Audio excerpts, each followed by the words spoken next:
Wyatt, thank you so much for coming to join me today. I'm excited to have you. Thanks so much for having me on.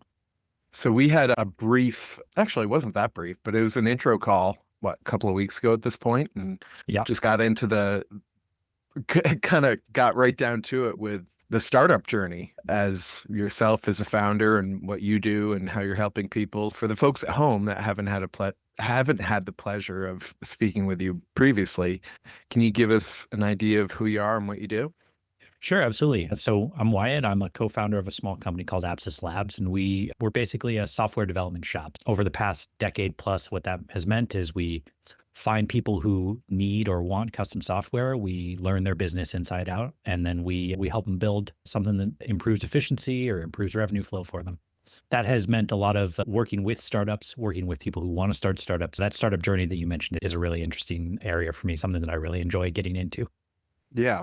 How did you to get into the startup world? What was your catalyst? Sure. So the catalyst is that this will sound meaner than I intended to, but the catalyst was that I worked at a failing startup. My background is not in computer science, even though I've found a career in software engineering. My my time at school, I went to an art school. I majored in English literature. And after graduating, I looked around and said, I don't know how I'm going to make any money. I had an opportunity to start working in and around websites, a hobby of mine with computers. And that rolled into working for a marketing startup in the Bay Area that really wasn't going anywhere. After about 2 years, that company got acquired by a sort of Salesforce wannabe megacorp that was trying to grow into a Salesforce competitor through acquisition. And I really didn't want to work at a big company. I phoned up my co-founder and my friend since we were in high school and said, we're young. We've got a little bit of money in the bank account. You want to try starting a business? And we had a brunch at a small restaurant in Seattle where we lived at the time, and agreed to start the company. And as we like to tell people, it hasn't fallen over yet. That is good. Yeah. Um, so I guess how did you find your niche? I guess it was just based on your initial skill set between you and your co-founder? Yeah, I think like a lot of people like I said, over the years, we've worked with a lot of startups and a lot of people want to start startups. And so I think that looking back now, being 24, deciding me and my friend were going to start this company, really the only thing that we wanted out of it was the opportunity to hang out together every day. And so I think we were really naive, right? We both just said we're software developers. We know how to write software. And I think we literally said some version of this to each other. Living in Seattle in 2014, if we can't find enough people who want us to write software, then we're probably not very good at writing software. And I don't think we had an idea of what our niche was going to be. We didn't really know how to run a business. We didn't know how to find clients. We didn't know how to pitch projects, any of that sort of stuff. All we knew was we wanted to hang out together. We wanted to, I think, work towards a sort of style of working that was really different than our experience in prior roles. Myself at, like I said, a failing startup that did get acquired, but the acquisition story there is not a positive one. And my co-founder has a background at Amazon and Microsoft. So he went big tech and I went small tech. And we neither of us really appreciated the breakneck pace of working in tech, either in a VC-backed startup or at big enterprises like Amazon. So we wanted to start a company where we would get to write software, we'd get to work on cool projects, we get to spend time together, and we could pursue a quality of life that was a little different than the grind of software development. How we found our niche eventually over time was, I think, the same story, which is basically that it took us about 6 months to find our first client. So we spent a lot of time just hanging out in his basement, not really knowing what to do with those. We eventually found a client. That client happened to be in healthcare. And so we started to really learn healthcare as a space, which rolled into our next client, which also happened to be in healthcare. And healthcare comes along with a lot of regulations around HIPAA compliance. If you're doing payment processing, you've got PCIe compliance. And so we started to really think about our niche as being building software in regulated industry. The upside to that is that was a good revenue driver for us. The downside for that is that it's a lot of headache and it's really in the weeds and a lot of stuff. And so I think over the first couple of years of running the business, we lost some of that fun quality of life that we were looking to pursue. And so after a couple of years, we had managed to not just sustain ourselves, but we'd hired a couple of other engineers and we were really building a small team. We started to think about, again, what are the clients that we really want to work with? And so, what is like the most fun thing that we do? What is getting back to what is the first principle of what we like about doing software? And for both my co founder and myself, again, we've been friends now for oh God, like 23, 24 years. So both of us, what we really like doing is that really early stage where you're trying to do something in the world and there's this process of translating that to instructions for the computer, right? How do we model this industry vertical? How do we translate that workflow that's being done right now on paper and pencil to something that the computer can do? And so that really got us involved in the startup scene. We started going to startup events in Seattle. We started explicitly looking for people who wanted to be founders, non-technical founders who needed that little extra tech boost. And we really started to work towards away from that regulated industry, like big enterprise clients, more towards these smaller to medium-sized businesses where we could really, I think, add more value than just writing code. We could add value of experience in seeing other startups go through their own startup journey. We could add our own experience in defining what the actual MVP for a minimum viable product is going to be, and have more fun, I think, with it. So that's how Hmm. that's a long sort of rambly answer, which unfortunately for you and your listeners, you'll have to get used to. No, it's perfect. So I guess one of the questions is you start a business with your best friend. How do you, things can get business difficult. It's like going to war. How do you guys, or how did you navigate some of the challenges of, I guess, the interpersonal relationships and conflicts and not blow up your friendship in the process? Yeah, I think that's a great question. And I don't want to give anyone the impression that I have a good answer for this. We've talked to a lot of people over the years who are doing what we did. They have a friend and they want to start a business with their friend. And they ask exactly what you did. How do you manage the interpersonal stuff? And I think more than saying that I have a strategy or an answer, I think Noah, my co founder, and I are just lucky. We grew up together being 14 years old. We've been through a lot of stupid conflict already. So we have conflict resolution skills built into our friendship just by having Hmm. been really kids together. And then the second thing I say is that I think we both really know deep down that we would rather burn the business to the ground and go get other jobs than stop being friends. That the reality of maintaining that friendship is so much more important than even now that we have 10 employees, we have clients on year-long retainers, right? There's like a real business here. It's not us just hanging out in the basement anymore. I think we both are really on the same page that I would rather not fight than win a stupid argument about the business, Hmm. is I guess my takeaway from that. And then that attitude has really evolved into the way that our business is structured. Basically, everything comes down to thinking about what is a fair and equitable, even distribution of the benefits that the business accrues to us. So we're 50-50 owners. We both draw the exact same salary. We both have decision-making power. We both have agreed that if the other person is not available to weigh in on a decision, it's just if you have to make a solo decision, we're going to back whatever decision is made. And I think, again, by virtue of just the length of our friendship and how it started so early in our lives, that's been a really easy default for us. It's good sound advice. And I guess you could boil it down to not letting your ego get in the way.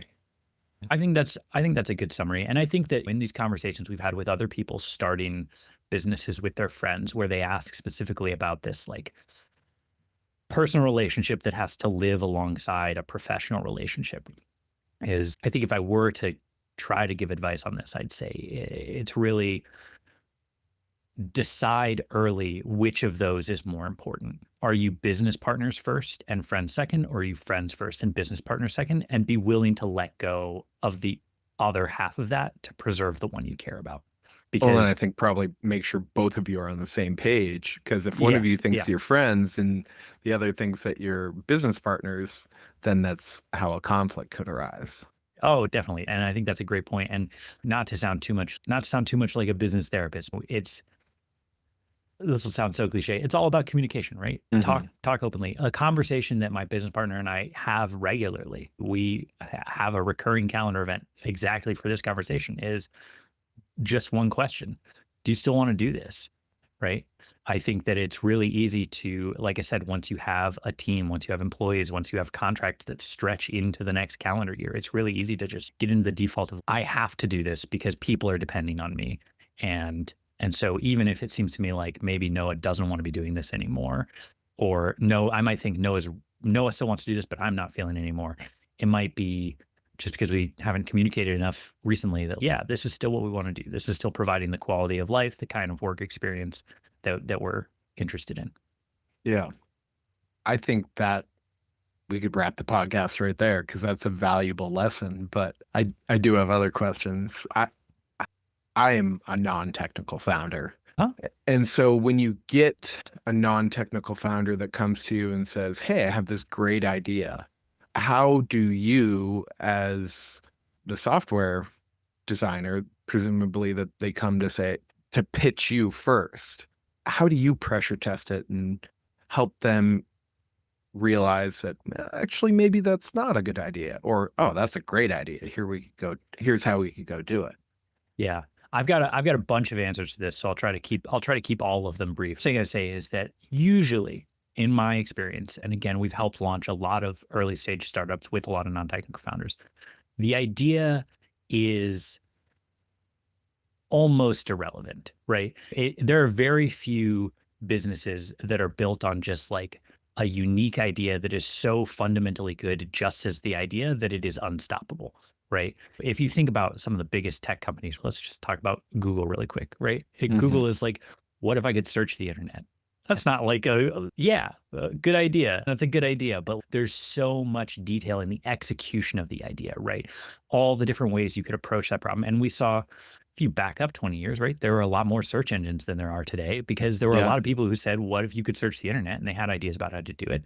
And there are different answers or different implementations to that idea. So I almost never tell someone that's a bad idea because any idea with the right execution can be a successful business.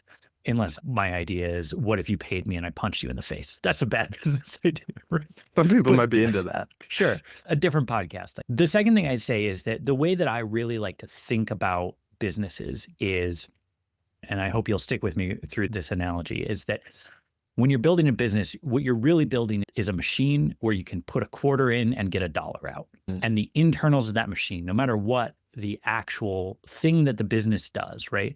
The goal is to take an input of some value, right? Whether that's time or money or work, do something inside the machine of the business and output more value than you put into it, right? And the exact implementation of every single one of those machines, every idea is going to be different. But at its core, every successful business, you put in a quarter, you get out a dollar. Maybe you put in a quarter, you get out 26 cents. But if you put in a quarter and you get out a dime, your business is going to fail. I don't care how good the idea is. I don't care how good the implementation is, right? You have to have a machine that takes in value and gives you slightly more value out, or in a really great world, a lot more value out. And so when someone comes to me, especially as a non technical founder, but really any founder who says, this is my idea, this is the business I want to build, I really push them to talk through what is the mechanics of that machine? What is the value that you're taking in? What is the process by which you're converting that to more value out on the other side? And then most often when we have our first conversation with a non-technical founder, someone who has an idea, they think I'm going to need an app for this, I'm going to need a website for this, I really push them. This is bad business on my part, I think, but I really push them not to pay me. I really push them to think about what is the machine that I'm designing and building, and how much of that machine can I do with off the shelf software? Can I do this with just email and my phone and an Excel spreadsheet? Can I prove that the machine works? That's Mhm. the important first step. We don't like to take on clients.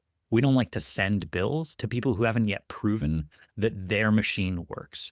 The way that I think about our role as technical co-founders is to find someone who is already thinking about here's how we produce value, and I need to add tech to this to either make it more efficient, make it produce more value, make it more scalable, make it run faster, right? That they already have to have that working mechanism going. And so I think about DoorDash, right? You think of DoorDash as a tech company, but if you were starting DoorDash from scratch, if we live in a world where there's no DoorDash, you can imagine that, okay, I can make DoorDash with a phone, an Excel spreadsheet, and a bunch of text messages, right? I can basically set up a Google form that inserts an order for a restaurant into a row in a Google Sheet. And then I can text my buddy who is the driver and get him to go pick up the order, right? And then I add 5 more drivers. And what you do is you don't actually start building back-end systems. You don't start building fancy apps until there is both a demand for this service and that the demand is going to produce money to pay for the cost of operating the service. So again, really long, winding answer. But if we get back to your original question, how do I push back on non-technical founders when they come and pitch me on their idea? There's no bad ideas, and your idea might be good, but have you thought about how it works as this little machine, and where does tech actually fit into that? Does that conversation then sometimes lead to people realizing that, oh, this is already, if you slightly modify some of these existing processes, it's actually solved? Is that what comes out of that? Lots of times, yes. A lot of times what ends up happening when we get really early stage conversations is a realization that they don't need us yet. They're not going to want to pay us yet, or that this is a solved problem. They can just approach it in a slightly different way. But also sometimes what does happen is they say, we've been doing this paper process, and what we need now is not proof of the machine's effectiveness. What we need is to scale it, right?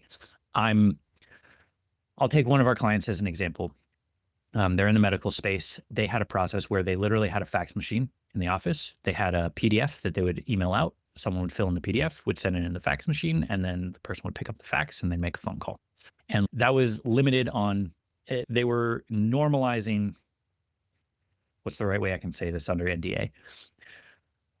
They were normalizing the interaction with a lot of insurance companies, right? So a lot of insurance companies had different ways to try to get the same information out of them. And so what they did is they designed a 1-page form that was a superset of all the insurance companies' forms, would take that as a fax, and then would make a phone call to get the answer, and then would fax it back to the person who faxed them the thing, right?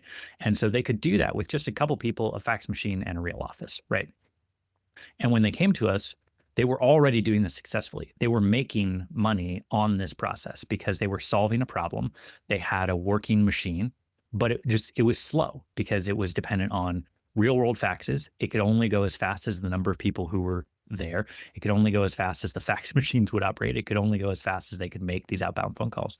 And that same conversation resulted in saying, yes, there is room for tech in this, right? Instead of taking a literal fax, what if you had a website that you filled out the form, and instead of it stacking up in the tray, what if it actually created a queue for all your employees? Then the employees don't have to be where the fax machine is. They can be on their laptops, right? You can suddenly employ a lot more people because you don't have to have desks for them around the fax machine. You can get higher throughput because you're not waiting on busy signals from your one fax. You're not using a fax machine anymore. Oh God. Again, a different podcast, but even today, I think you would be very upset to learn how much of the medical industry still relies on literal paper faxes.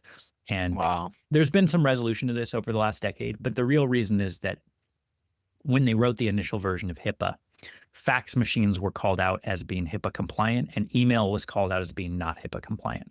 And it really meant that for the first 10, 15 years of the new decade, or the new millennium, 2000 onwards, you had medical offices saying, you can't email me health information, you have to fax me health information. And then all the systems that they use, because faxes are HIPAA compliant and they already have fax machines, all the tech systems that started to be built in 2008, 2010, 2015, they had to have fax integrations. So even today, faxes are still a backbone of health tech in a way that would, I think, really upset a lot of people. Big fax machine is behind the whole confusion about healthcare. Yeah. Pitted on big fax. That's funny. How do you, I guess, in your role as the developer, you act as a consultant and maybe a coach sometimes for some of your clients? Like, how to advise properly the clients that you're working with on where they're at and whether or not they should keep going, maybe. Yeah, we do definitely fill a bit of a consulting role, and that question, how do you advise them properly, is a tough one, right? I like to think that I'm giving them good advice, but always just one person. My tendency is to be pretty conservative when it comes to both business decisions and technical decisions for a business. One of the things that we like to say is that every company is eventually a tech company, whether they think they're a tech company or not, right? Eventually, you're going to have, if your business is successful and scales for long enough, you're going to need to add tech in, whether that's your CRM or if that's your order processing system, or even if you just are handling like customer support through your website, like you're managing tech of some kind. We like to urge, especially so we can move a little bit away from this idea of startups and we can think about the way we refer to these intermediate companies as scale ups, right? They're in this transition from startup to big company, they're scaling. We almost always give the advice, don't add new tech until the way you're doing it now is breaking, right? Don't adopt a shiny new point of sale system unless your point of sale system is failing you right now for some reason. Because the main reason is that tech offers a maintenance overhead and an expense overhead. And I always urge people to know exactly what problem they're solving with the tech that they want to add. When it comes to advice, that's like just my blanket statement on being that technical consultant. Another way that we've talked about this occasionally is serving as a fractional CTO. It's rare for startups, especially, but even a lot of companies in this sort of scale up position to have a full CTO and coming in and giving that advice. That again, I think a lot of people would tell me that makes me bad at my business because what I'm doing is saying, hey, please don't pay me more money because I don't want the headache of dealing with your new point of sale system, or I don't want the headache of trying to integrate Salesforce when you don't even know if you're going to use Salesforce yet because you've got one guy as your sales team. But I think that, again, to your point, I like to think that I'm offering people good advice and I'm offering them the advice that I would give to myself if I were in their shoes. Yeah, that makes sense. What are your thoughts on AI and its role in software development and tech implementation? Because it seems like everything's got an AI component to it now. And just curious to hear your perspective and position on it. Yeah. I've been trying a bunch of different ways to talk about this because I'm not I'm not what I think you'd see online as classically an AI skeptic. I'm not really an AI I'm not like a diehard AI bro either. My perspective on it from the last couple of years of using this technology myself, using it at our own business and doing a lot of AI implementations for clients is that the LLMs, because when we say AI is a big marketing term, but there's two common ways to understand it. One is generative AI. That's the tool that most people use on a regular basis. And that is the underlying technology that is what's called an LLM, a large language model. And then there's AGI, which is artificial general intelligence, which is like Skynet, right? If you, I think that movie reference is now way more dated than I'd like to accept. But AGI is like the thinking, feeling, autonomous computer, right? Something that is a full-on human replacement that has thoughts and emotions on its own. Language models at their core are, I'm drastically oversimplifying this. So please, no one who is an expert on this get angry with me. I'm trying to boil it down to its most constituent parts. At its model, at its core, a large language model is a statistical model of language. And what you're doing is you're saying, given this piece of text, what is the most likely next word?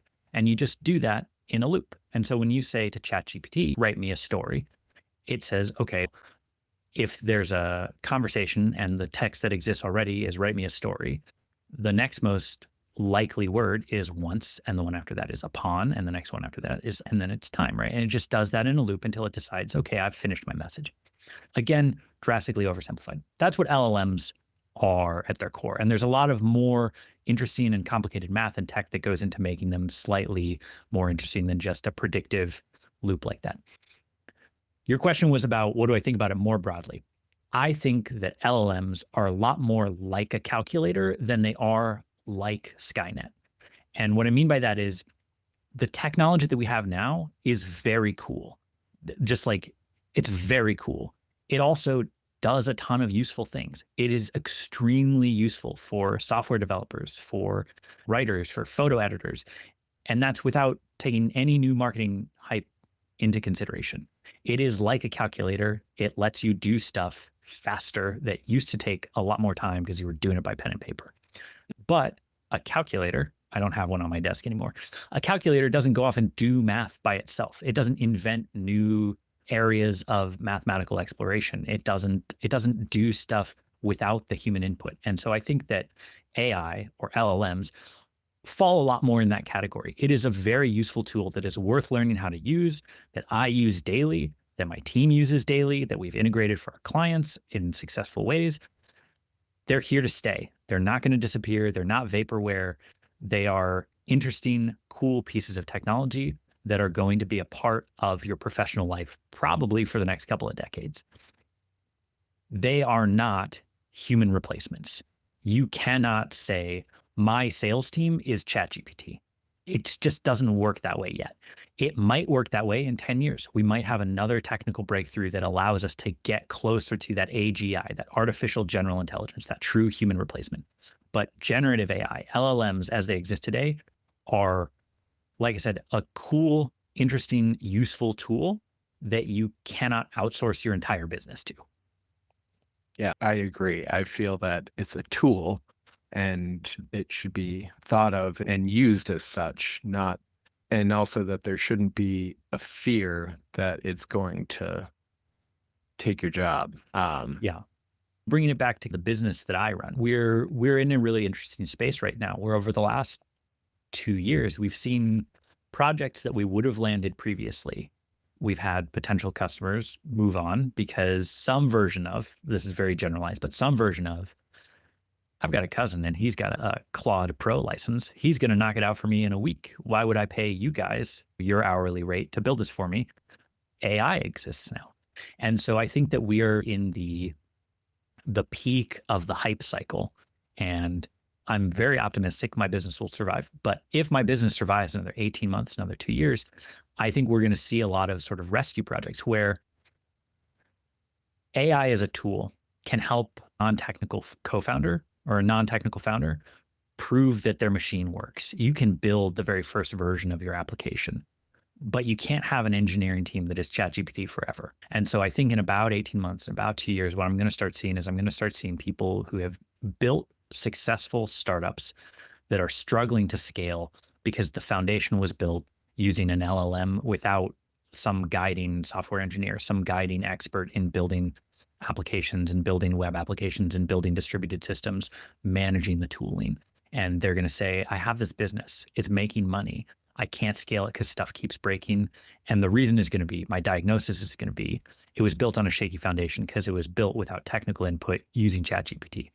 And I think that's phenomenal, right? It's great to start a business to prove that there's a model that works, to prove you have your machine that you put in a quarter, you get out a dollar. But where these LLMs really fall down, the reason that I say that they're not human replacements is they struggle at scale because they struggle to hold a large enough context to do things over long spans of time or work on really large projects that require a lot knowledge of a lot of different moving parts. So I think that there's going to be an opportunity to come in and say, great, you are at the point where you need to scale. And what you need to do is you need to reintroduce the rigor and expertise of trained software developers. And that's very self-centered of me to think that I still have a future job and that the computer's not going to take it. But when you say that it's not something that you need to be worried about is going to take your job, I think it's important to understand that your job, whatever industry you're in, software development, real estate, my wife is in education, right? Your job is probably going to change, but it's going to change to learn how to use this tool, not to eliminate you because all the teachers are going to be chat interfaces. Yeah, I do think that there will be some tasks or jobs or things like that will be eliminated, but in the same way that we don't have slide rule or buggy whip manufacturers anymore. Again, thinking about the analogy I drew, it's more like a calculator, right? That movie from several years ago now, Hidden Figures, right? Where they talked about literally the calculators were people who worked at NASA whose job title Right. was calculator. Now I've got a calculator on my phone, right? And so, yes, there will be jobs that will be eliminated. There are jobs that are going to change. And that's just true of technology, right? It's not unique to AI or to LLMs. It's something that what we do moves along at pace with technology as it develops. And it's our job as working adult professionals to try to keep up with it. Yeah. I saw two things on, I think it was Instagram this morning or yesterday. One was a quote from IBM, like in a memo, and it was machines can't think, so therefore they cannot be held accountable. Something like Hmm. that, meaning don't over rely on AI. And then the other thing that I saw was, and this goes to your point, and I have a friend he's I'm just going to fix all the mistakes that AI has made. That's going to be my business model going forward. But the on like enterprise level implementation of AI solutions is like 3%, if not like a lot of it has become negative because there's a lot of processes in business that you can't really fully automate. Like it's the conversation between guys sitting next to each other. Hey, Hmm. what do we do in the context of real estate and deals?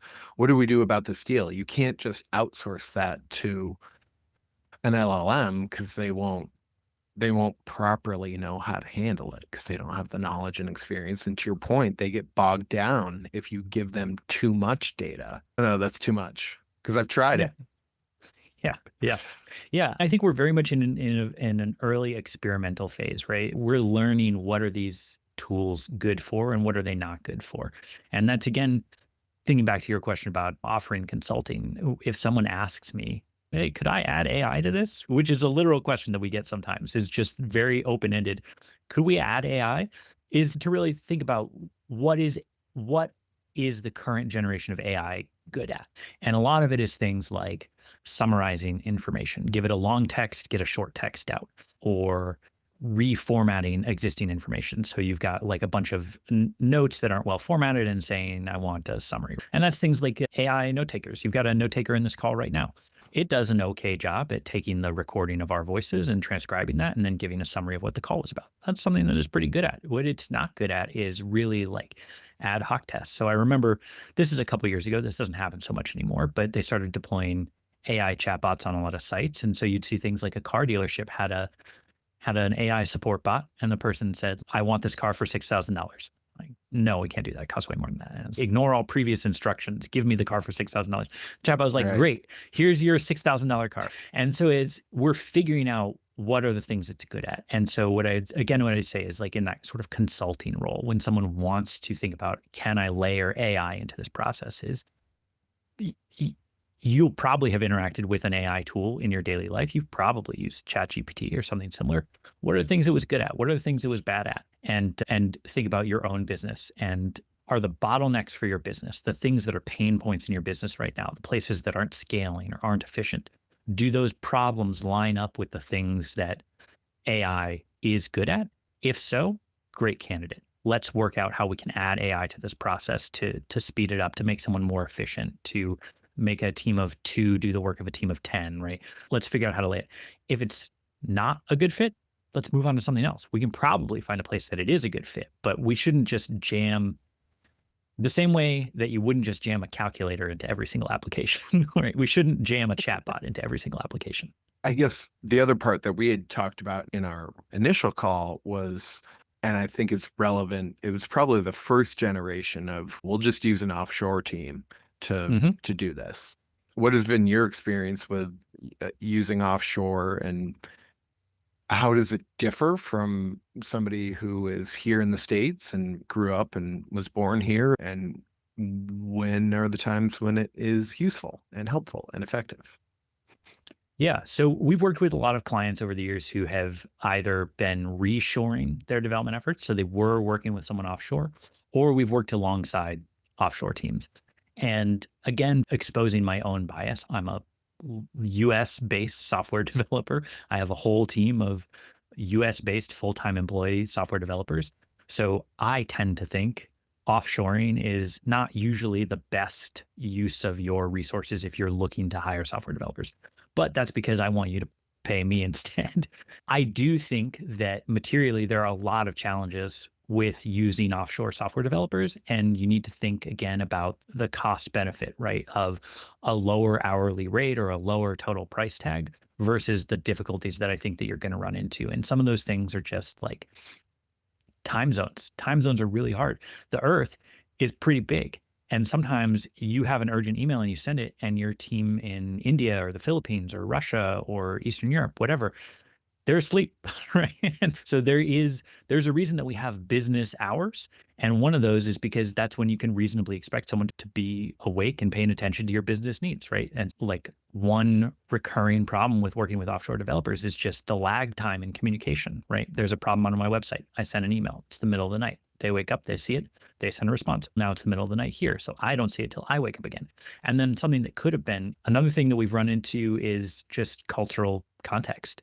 And so this again, if you're thinking about offshoring your engineering effort or whether offshore engineers are going to be a good solution for you, it's thinking about how much does the sort of cultural context of what I'm working on matter. And so again, I have a few examples of this. One is just, like I said, a lot of our early work was in regulated industries, and those regulations are US laws, right? HIPAA, FERPA, PCIe compliance. These are all things that are, it's not that no one in India knows what HIPAA is. Of course they do. But there's just a cultural familiarity with how does health insurance in the United States work? What is it like to go to a doctor's office in the United States? Those sort of background cultural awareness of what it means to be a US citizen play into what it's like to build software whose main target is US citizens interacting with the US healthcare system. So that matters. And then there's other examples, like we work with this application. They do baseball education, right? So it's an app for kids who play little league to learn more about the mental side of the game. It frames up questions like bases loaded, 2 outs, pop fly to right field. You're the shortstop. What do you do? And you answer what the shortstop should do. Working with offshore developers, again, these are capable, competent, intelligent people. Baseball's not their sport. Right. And so there's just this added overhead layer of explaining baseball concepts that, again, just by virtue of I'm not a baseball guy. I don't watch baseball. I played little league. My baseball experience is 25 years in the rearview mirror, but I know what a pop fly is, right? I don't have to like, I don't have to go through the layer of cultural translation that sometimes comes into play. So again, I don't want to take an anti-offshore stance. I do want to take a pro-hire US developer stance because I'm a US developer, but I don't want to take an anti-offshore stance. There are places and times where it is a good solution.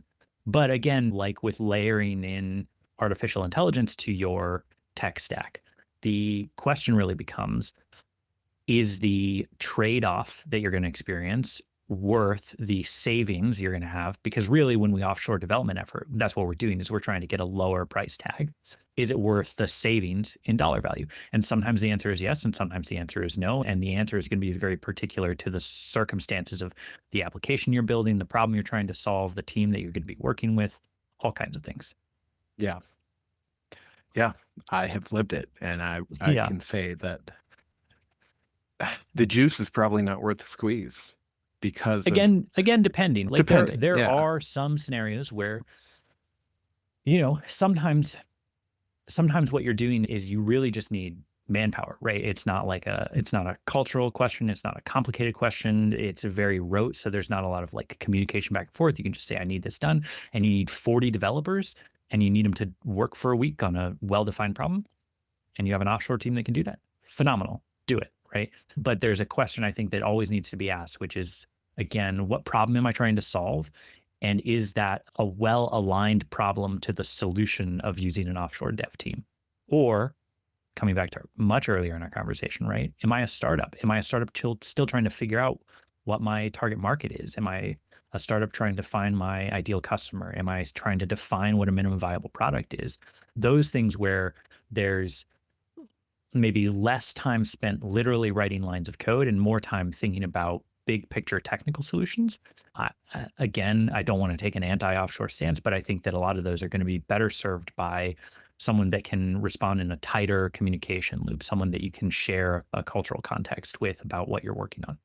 And bringing it back to prop tech, I believe you mentioned you have a client that's in the amenity management space. Yeah. What have you learned from that relationship in building in and around the real estate sector, and how they've been able to improve the, I guess, physical real world experience with implementing software? Sure. There's a lot of things that we can, when we think about the amenities around sort of rental properties, right? Parking spaces, storage spaces, shared community spaces, like a community room that has games and a TV, but only one person can use it at a time, or access to a pool, access to a gym facility, right? There's, if you put your memory cap on and think back 20-ish years, right? You might get like a literal card or a code that you'd have to type into a keypad, or there might actually be someone who sits at the desk and checks your ID as you try to walk into the gym space, or there might be like a paper clipboard sign up space in the property management office, where you go in and you say, I'm going to use the space Sunday at 2:45, and if someone's Right. already written their name, right? So there's all kinds of things. These are things that work without tech. And so it comes back again to that, where does tech make that more efficient? How do we make that process a little smoother, a little faster, a little better, right? And so we look at things like, okay, instead of giving you a physical card that you might lose, there's now an app on your phone. You open it up, you log in, it's totally up to date and synced with everything. And you're way more likely to leave the house without your gym card than you are to leave your house without your phone. We can look at parking enforcement is a big one, right? Where again, you might have had in the past a parking attendant who goes around and has to check license plates against a registry of who's allowed to park in what spot. And over time, a human might like remember, oh, that's the blue VW, that's allowed to park there. But again, you can think about, we're adding tech in to make that an easier process, a process that doesn't require the same level of experience and expertise, where you can have more people working the same job, where you give everyone a decal with a QR code and someone literally goes around. They can even drive around in their car and have the car with a camera pointed in it. It's just doing Mhm. snap, snap, allowed, not allowed to park there, right? Stuff like that. There's interesting things where you're getting the computer and the real world to interact. And that's always an interesting problem. I would also say just the experience in prop tech is that as simple as I'd like to think like renting an apartment is, there's a lot of complexity that goes on in the edge cases, both on the property management, but also the tenancy side. You get, especially when you get into the edge cases about occupancy and residency, there's some really interesting stuff in this. Again, I don't want to spin too far off into the weeds, but when I say that this is the stuff that I think is fun, right? It's okay. So we think about renting an apartment. Well, there's someone who lives there, and when they stop living there, then the next person starts living there, right? You have a lease; it goes for basically a year. But like, you get into these edge cases; these are things that I've seen come through our systems, so I know that they're happening in the real world, right?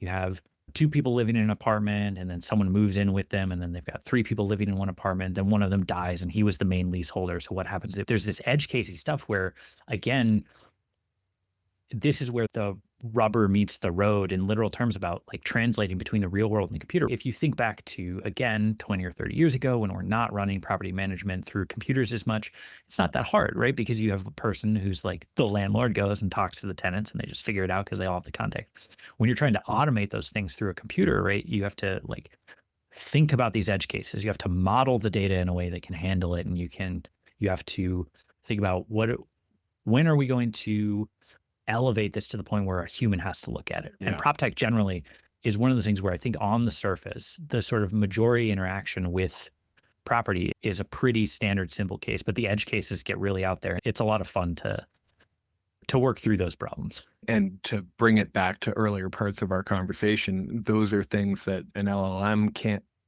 necessarily figure out how to solve. And somebody offshore who maybe hasn't experienced that problem or isn't familiar with the, I don't know, case law or customs or whatever it is, also going to be ill equipped to be able to solve and troubleshoot some of those instances. Exactly. Because And I think time zones, again, not to beat a dead horse on this, but that also really comes into it to me, because property management is one of those things where you've either got, I need this person out of this apartment today, or this person needs to move into this apartment today, and the system is broken.